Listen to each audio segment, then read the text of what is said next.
আজকে পড়বো benign prostatic hyperplasia or prostate enlargement। পড়তে পারবো না। আচ্ছা, এই হচ্ছে ডিফাইনের ক্ষেত্রে বইয়ের যা ডিফাইন আছে সবগুলো পড়তে হবে, মানে সবগুলো মুখস্থ জীবনেও করবো না, একবার করে পড়ে নেব।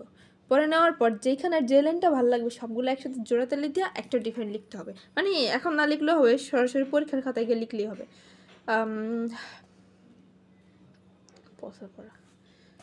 Define.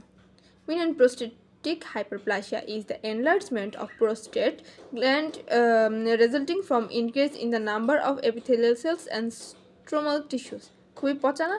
আচ্ছা ঠিক আছে। এখানে ভালো কথা হচ্ছে, মানে মনে রাখার মতো হচ্ছে, সবগুলোই তো মানে প্রোস্টেট এনলার্জমেন্ট হয়ে যাবে, এটা বুঝাইছে সব জায়গাতেই সেম কথা। Prostate gland resulting from increase the number of epithelial, মানে এখন মানে প্রোস্টেট গ্ল্যান্ডটা বড় হবে কেন?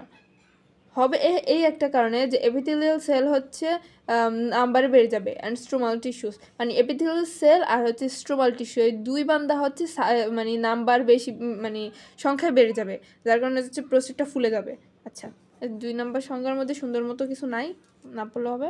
benign prostatic hyperplasia is progressive adenomatous enlargement of the prostate gland that occurs with aging। আচ্ছা, এটার মধ্যে মনে রাখার মধ্যে আছে কি, এই যে এইজিং, বয়সের সাথে সাথে প্রোস্টেট বড় হয়ে যেতে পারে।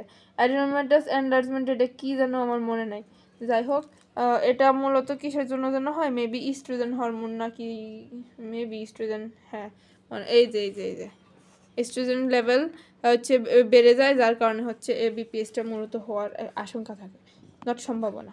আচ্ছা যাই হোক, benign prostatic hyperplasia is the enlargement or hypertrophy, সুন্দর একটা শব্দ, অন্য জায়গায় ধরছে, হাইপারট্রফি অফ প্রোস্টেট গ্ল্যান্ড। আচ্ছা যাই হোক, ডিফাইন শেষ।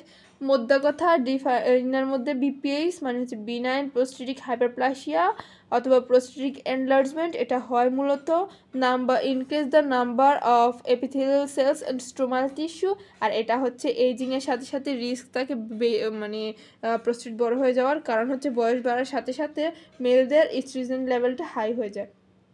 আর আচ্ছা যাই হোক, বেশি না কই, কারণ আমি বেশি জানি না। রিস্ক ফ্যাক্টর পরের ভিডিওতে বলবো।